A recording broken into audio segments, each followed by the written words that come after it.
This channel does not promote any violent, harmful, or illegal activities. All content provided by this channel is meant for an educational purpose only.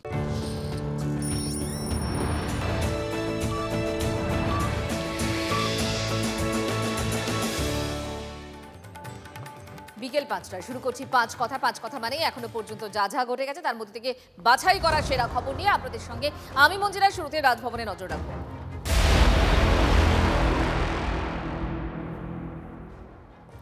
রাজভবনের দিকে আমাদের নজর, তার কারণ বালেশ্বরের BJP সাংসদ প্রতাপ সারঙ্গী দুর্গাপুর ইস্যুতে রাজ্যপালের সঙ্গে কথা বলতে বালেশ্বরের বিজেপি সাংসদ প্রতাপ সারঙ্গী।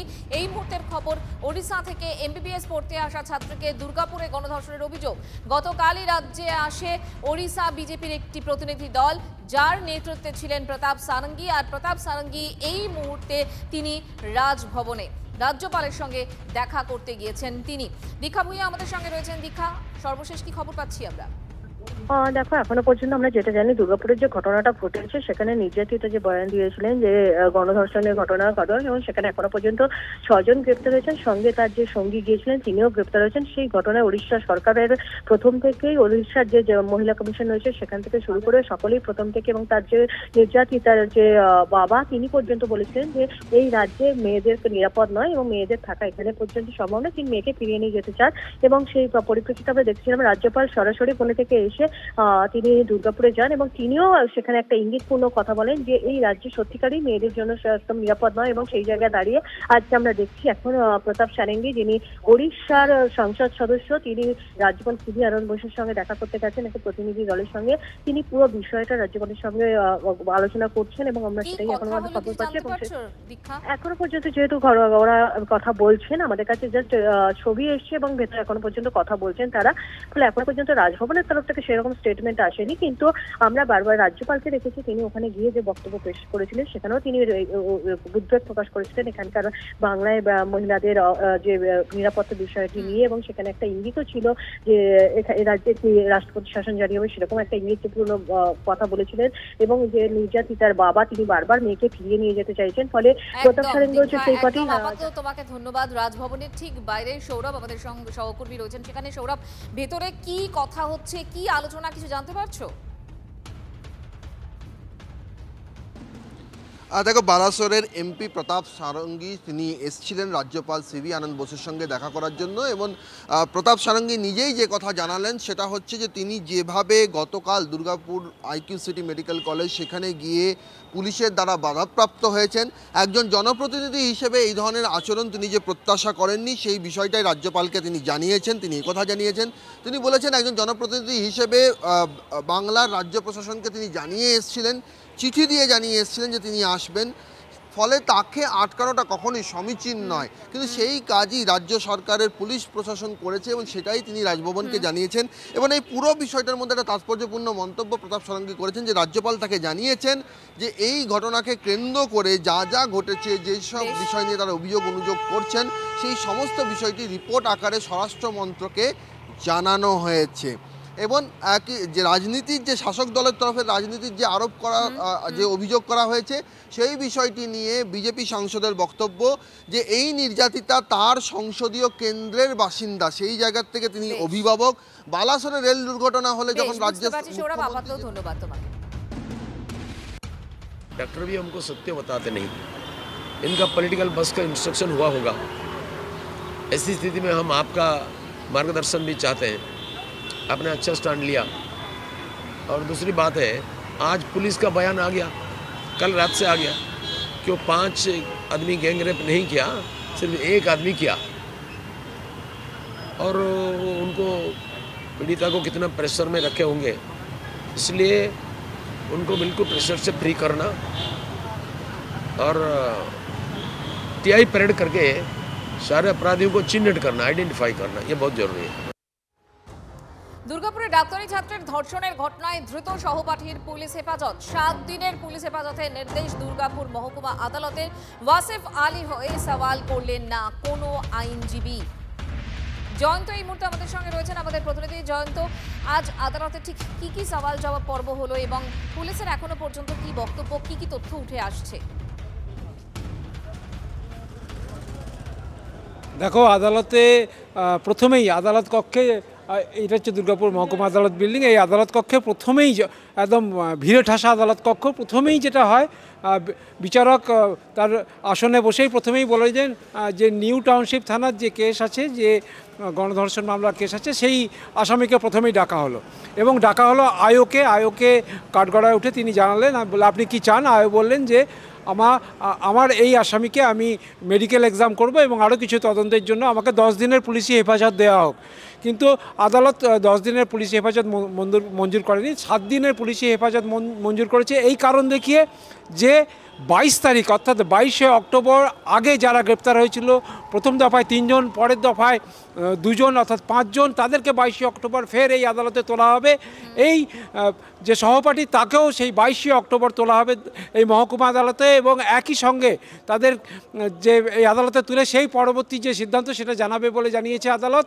ইতিমধ্যেই পুলিশের তরফ থেকে বলা হচ্ছে যে এই ঘটনায় যারা যুক্ত ছিল প্রত্যেককেই গ্রেপ্তার করা হয়েছে, তাদের পোশাক ফরেন্সিকে পাঠানো হয়েছে, তার রিপোর্ট আসবে, সেই রিপোর্টও আদালতে জানানো হবে। মঞ্জিরা, তো আপাতত তোমাকে ধন্যবাদ। 5 জন অ্যাকিউজড, ভিকটিম গার্ল এবং তার বন্ধু ছাড়া যারা 5 জন অ্যাকিউজ ছিল, যাদের প্রেজেন্স আমাদের প্লেস অফ অ্যাক্রেন্সে এস্টাবলিশ হয়েছে, সবাই 5 জনকে আমরা অ্যারেস্ট করেছি। 5 জন অ্যাকিউজড এবং যে তার সহপাঠী বন্ধু আছে তারও ওয়্যারিং অ্যাপারেলস আমরা সিজ করেছি। এখন অবধি যে টেকনিক্যাল এভিডেন্স পাওয়া গেছে এবং যে ভিকটিমের স্টেটমেন্ট আছে, ভিকটিমের যে স্টেটমেন্ট আছে তার অনুযায়ী একজন অ্যাকিউজড ধর্ষণ করেছে, তার যে সহপাঠী বন্ধু আছে তার আচরণও আমাদের সন্দেহের ঊর্ধ্ব নেই, ওকেও আমরা বারবার জিজ্ঞাসাবাদ করছি। ওই জন্য আমরা ওরও যে কাপড় জামা আছে সেটা আমরা ওয়্যারিং অ্যাপারেল যে আছে সেটা আমরা সিজ করি। 304(2) যেটা স্ন্যাচিংয়ের সেকশন, 308(2) যেটা এক্সটর্শনের সেকশন এবং 317(2) যেটা রিকভারির সেকশন আছে বিএনএসএ, সেটা আমরা অলরেডি অ্যাড করে নিয়েছি। আমরা ভিকটিমের 764 করিয়েছি। দুর্গাপুর ধর্ষণকাণ্ডে সিবিআই তদন্তের দাবিতে এদিকে অনির্যাতিতার পরিবার আরজি করের ক্ষেত্রে পুলিশের ভূমিকা নিয়ে প্রশ্ন উঠেছিল। সিবিআই তদন্ত হলে দোষী দৃষ্টান্তমূলক শাস্তি পাবে দাবি নির্যাতিতার বাবা। নির্যাতিতার পরিবারকে সব রকম সাহায্য করা হচ্ছে, সঠিকভাবেই তদন্ত হচ্ছে দাবি আসানসোল দুর্গাপুরের সিপি। আমি তো বারবারও বলছি আমার দোষী কে শাস্তি চাই, আমার মেয়ে ন্যায় পাইতে চাইছি। দৃষ্টান্তমূলক কার্যানুষ্ঠান আমি মমতা দিদিকে অনুরোধ করছি, ও দৃষ্টান্তমূলক কার্যানুষ্ঠান করুন, ওইটা আমাদের রিকোয়েস্ট আছে। আর একটা পুলিশ তো আমি এখন দেখছি আগে থেকে কাজের অগ্রগতি একটু অ্যাক্টিভ হয়েছে, কাজ করছে, তবুও আমার একটু ডাউট আছে। তো সিবিআই তদন্ত করলে আরো ভালো। আমি ডিমান্ড করছি মাননীয় মুখ্যমন্ত্রী মমতা দিদিকে সিবিআই তদন্ত দিন, নিরপেক্ষভাবে ওকে শাস্তি দিন। এটা কি মনে হচ্ছে সিবিআই হলেই এটা ঠিক হবে? কেন মনে হচ্ছে সিবিআই হলে ভালো হবে? ওই সিবিআই তদন্ত ঠিকঠাক করে, ওটা আমি জানি যতটুকু। রাজ্য পুলিশ অনেক সময় নিরপেক্ষ তদন্ত করে না, এটা বিভিন্ন সময় অভিযোগ করছে, আপনারা কি একই অভিযোগ? সেটা সমানভাবে তো এটা অভিযোগ আছে। আগে তো কেস বহুত হয়েছে, আপনার কলকাতাতে একটা আরজি কর্নার হয়েছিল, তার কিছু দৃষ্টান্তমূলক পদক্ষেপ নেওয়া মমতা দিদির কাছে আমি দেখেনি। ওই জন্য আমি বলছি এটা সিবিআই তদন্ত হলে, ইনভেস্টিগেশন ভালোভাবে হলে, ঠিকভাবে করে তদন্ত করে ওকে শাস্তি দেওয়ার ব্যবস্থা করুন। দুর্গাপুরে ডাক্তারি ছাত্রকে ধর্ষণের ঘটনায় স্ক্যানারের সহপাঠীর ভূমিকাও। ধৃত ওয়াসিফকে লাগাতার জেরায় বিস্তর অসঙ্গতি। কেন সহপাঠীকে রাত 8টার পর জঙ্গলে নিয়ে গিয়েছিলেন ওয়াসিফ? দুষ্কৃতীরা চড়াও হলে সহপাঠীকে ফেলে কেন পালালেন ওয়াসিফ? মোবাইল ফোন থাকা সত্ত্বেও কেন কারো সাহায্য চাননি? সদুত্তর দিতে পারেনি ওয়াসিফ। খবর পুলিশ সূত্রে।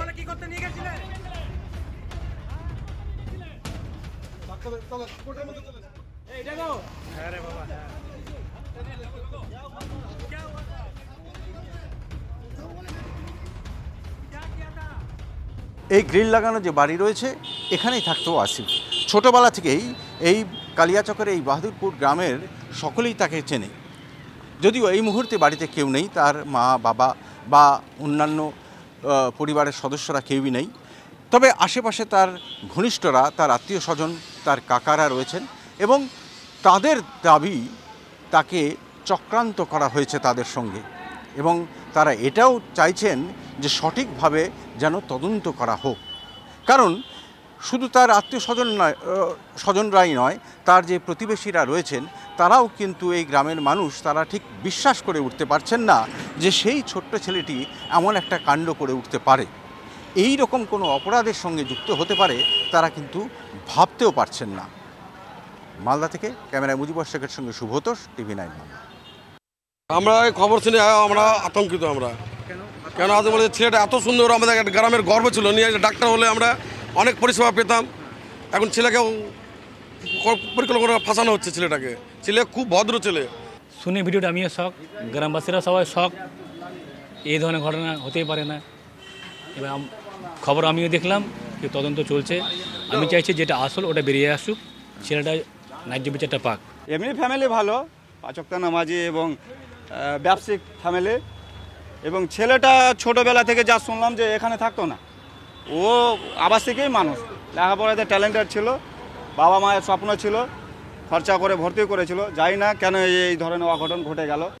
আজ পথে প্রতিবাদে ছিল বিজেপি। খগেন মুর্মুর রক্তের বদলা সরকার বদলের পরেই হবে, কলকাতায় মিছিল করার শেষে সভা থেকে হুঙ্কার দিলেন শুভেন্দু অধিকারী। কালীপুজোর পর রাজ্য জুড়ে ব্যাপক আন্দোলনের ডাক দিয়েছেন শুভেন্দু অধিকারী। যিনি দুবার সাংসদ হয়েছেন, রাজ্য বিজেপির সহসভাপতি, তাকে যেভাবে মেরেছে রক্ত দেখেছেন আপনারা। রক্ত দেখার পরে আপনাদের রক্ত ফোটেনি, টকবক করে ফোটেনি। আপনারা বদলা চান হ্যাঁ কি না? বদলা চান হ্যাঁ কি না? তাহলে বদল চাই। বদল যদি 26-এ আনেন, সুদে আসলে বদলা আমরা নেব। আদিবাসী সমাজ এবং বিজেপির কার্যকর্তারা খগেন মুর্মুকে এবং আদিবাসীদের অত্যাচারের বিরুদ্ধে কালী পুজোর পর থেকেই ব্যাপক আন্দোলন সংগঠিত করবে এবং এই রাজ্যের প্রত্যেকটি আদিবাসী এলাকায় জনজাতিদের সংগঠিত করে আমরা বদলও আনব, বদলাও নেব। হিংসাত্মক মনোভাব সবসময়তেই প্রকাশ পায়। সরকার বদল হলে বদলা হবে, এই যে বলছেন এটাই পার্থক্য। মমতা ব্যানার্জি বলেছিলেন বদল চাই, বদলা চাই না, আর ওনারা সরকারে আসার অলিক স্বপ্ন দেখছেন, এখন থেকেই বলতে শুরু করছেন বদলা হবে। এখানেই পার্থক্য। বাংলার মানুষ এটা বুঝে গেছে।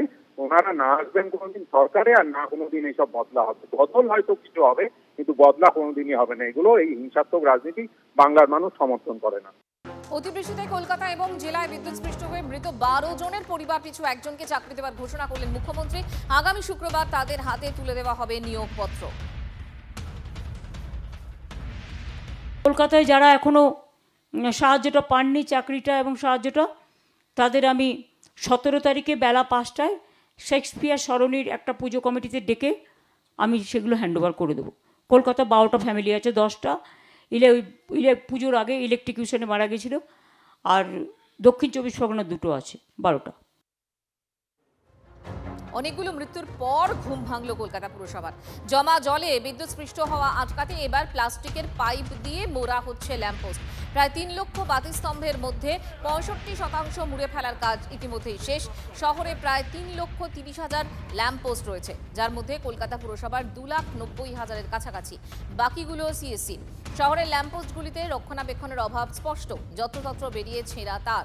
সিএসসির বাতিস্তম্ভগুলোতে কোনো আবরণ নেই। বিপর্যয়ের সময় নাগরিকরা কি বাছাই করবেন কোনটা পুরসভার, কোনটা সিএসসি, কোনটায় আবরণ, কোনটায় নেই? এদিকে বিপদ এড়ানো গেল, উঠছে প্রশ্ন। সম্প্রতি কলকাতায় মাত্র 7 ঘন্টায় 300 মিলিমিটার বৃষ্টিতে বিপর্যয় নেমে আসে। তাতে শহর জুড়ে বিদ্যুৎস্পৃষ্ট হয়ে প্রায় 10 জনেরও বেশি মৃত্যুর ঘটনা ঘটেছে। স্বাভাবিকভাবেই এ নিয়ে চরম বিতর্ক তৈরি হয়, আর তারপরই রীতিমতো ঠেকে শিখল কলকাতা পুরসভা। নিজেদের যে বাতিস্তম্ভগুলি রয়েছে সেই বাতিস্তম্ভগুলিকে এভাবেই কভার দিয়ে মুড়ে দেওয়া হয়েছে, যাতে কোনোভাবেই কেউ হাত দিলে জল জমার মধ্যে, কেউ এর মধ্যে পড়ে গেলে যাতে কোনোভাবে বিদ্যুৎস্পৃষ্ট না হয়। এবং এই অভিনব পদ্ধতি গোটা শহর জুড়ে করা হচ্ছে। কলকাতা পুরসভার তরফে জানানো হয়েছে তাদের যে কটি বাতিস্তম্ভ রয়েছে প্রত্যেকটি বাতিস্তম্ভে এভাবেই কভার করে দেওয়া হয়েছে। যেখানে কলকাতা পুরসভায় এভাবে কভার আপ করা হয়েছে সেখানে সিএসসি বা রাজ্য সরকারের যে বাতিস্তম্ভগুলো রয়েছে তাতে কোনো কভার আপ করা নেই, অর্থাৎ কোনো কভার পরানো নেই। অর্থাৎ যদি ঘটনা ঘটে তখন কিন্তু এই বাতিস্তম্ভগুলি বিপদের কারণ হয়ে উঠবে। ক্যামেরায় পিকুর সঙ্গে সায়ন্ত ভট্টাচার্য, টিভি9 বাংলা, কলকাতা। কভার আপ করার জন্য এটাকে আমরা প্লাস্টিক দিয়ে প্রিকশনের জন্য এটা করে দিয়েছি, এবং যে কটা দেখবেন আপনি মৃত্যু হয়েছে সেই কটা কোনো না কোনো নেগলিজেন্সিতে, যেখানে ওই র ওয়্যার রয়েছে সেখানে হাত দিয়ে মারা গেছে। সুতরাং এটা আগের থেকে আমরা এটা করেছিলাম যে একটা অডিট করিয়ে দিয়েছিলাম যে যেখানে যেখানে পৌরসভার যেখানে যেখানে আছে সেখানে আমরা করে দেবো। সেটা কলকাতা জুড়েই করতে হবে এবং এটা মেনটেনও করতে হবে। আমরা যে এই ভাবনাটা এবছর নিয়েছি, এই বছরের প্ল্যানিং নয়, কেন গত বছর তার আগে 2022 সাল এবং 2023 সাল এই ল্যাম্পপোস্টে মানে বিদ্যুৎ স্পৃষ্ট হয়ে 2-3 জন মারা গেছিল। সেটা আমাদের কর্পোরেশনের উপর আলটিমেটলি ব্যাপারটা এসেছিল, তো আমরা সেটাতে ইনিশিয়েটিভ নিয়েছিলাম যে এবছর একদম যাতে না হয়। সেই জন্য আমরা অনেক রকমভাবে করতে করতে এবার আমরা নিলাম যে ল্যাম্পপোস্টটাকে পুরো ঘিরে দেবো, তাহলে আর কোনো আর্থিংয়ের ব্যাপার অথবা কোনো কারেন্টের ব্যাপার হবে না। সেই জন্যই আমরা এইটাকে করেছি। তো এইটা আমরা কলকাতা শহরে শুরু করেছি, কেন কলকাতা শহরে প্রায় 3 লক্ষর বেশি ল্যাম্পপোস্ট আছে, সেটা করতে সময় লাগে এবং পয়সারও প্রচুর প্রয়োজন। না, আমরা সিএসসিকে যেটা বলেছি এবং আবারও বলবো যে এই যে সিএসসির বিদ্যুৎপৃষ্ট হয়ে এতজন মারা গেল, সেইটা ওদের যে জাংশন বক্সগুলো আছে ওইগুলো দেখবেন একদম রাস্তার ফুটপাতের সাথে লেভেল করে করা আছে। আমরা ওদের বলেছি অন্তত 5 ফুট ওপরে তুলে করতে, সেটা মেয়র সাহেব বলেছে। এত মানুষের অভিযোগ, তাই নাস্তা নাবুদ হয়ে এখন যেগুলো করছে কিসের কভার পড়াচ্ছে? প্লাস্টিকের কভার। প্লাস্টিকের কভারের আয়ু কতক্ষণ? আচ্ছা, লোহার গায়ে প্লাস্টিকটা টিকে থাকবে কেমন করে? সব আটভাট কথা বলে তো লাভ নেই। হ্যাঁ, ঘরামির প্যান্ডেল তৈরি করা আর রাজমিস্ত্রির বাড়ি তৈরি করার মধ্যে তফাৎ আছে। প্যান্ডেলটা 2 দিনের জন্য, ওই প্লাস্টিক মেরে দুর্গাপুজোর কাজ হতে পারে, 12 মাসের কাজ হয়। লোকের মুখে চোখে আইওয়াস, আর এটাতেও দেখবেন কয়েক কোটি টাকা আবার ইধার কামাল উধার হয়ে যাবে। বিপদমুক্ত হওয়ার কোনো ব্যাপারই নেই। হাফ খোলা মৃত্যুর জন্য বিপদযুক্ত থাকছে, আর একটা বিপদমুক্ত করার চেষ্টা হচ্ছে। সিএসের সাথে কথা বলে সমস্যাটা এক জায়গায় নিয়ে যাওয়া উচিত ছিল, সেটা করা উচিত ছিল। রয়েই যাচ্ছে তো, তুমি একটাকে করছো একটাকে করছো না, সেখানে তো বিপদটা থেকেই যাচ্ছে। উচিত তো, পূর্ণ উচিত। যেভাবে বিদ্যুৎপৃষ্ট হয়ে মারা যাচ্ছে সেখানে আমাদের ওই দিকে বেশি দৃষ্টি দেওয়া দরকার। আমরা দেখলাম ওইটাকে যদি আমরা করে দিই, পোলটাকেই যেখান থেকে শর্ট হতে পারে, তাহলে প্লাস্টিক জ্যাকেট পরিয়ে দিলে ওটা হবে না। তো মানুষের জীবনের থেকে তো আর বড় কিছু হতে পারে, আমরা আমাদের প্রোটেকশান নিলাম। সিএসসিকে জানাতে আমরা পারি, আমি এমআইসি ইলেকট্রিককে ডেফিনেটলি বলবো, কিন্তু আমাদের ডাক্তার বললে কতটা শুনবে জানি না। আমরা এটা রাজ্য সরকার লেভেলে আমাদের মেয়রের থ্রু জানিয়ে দেবো।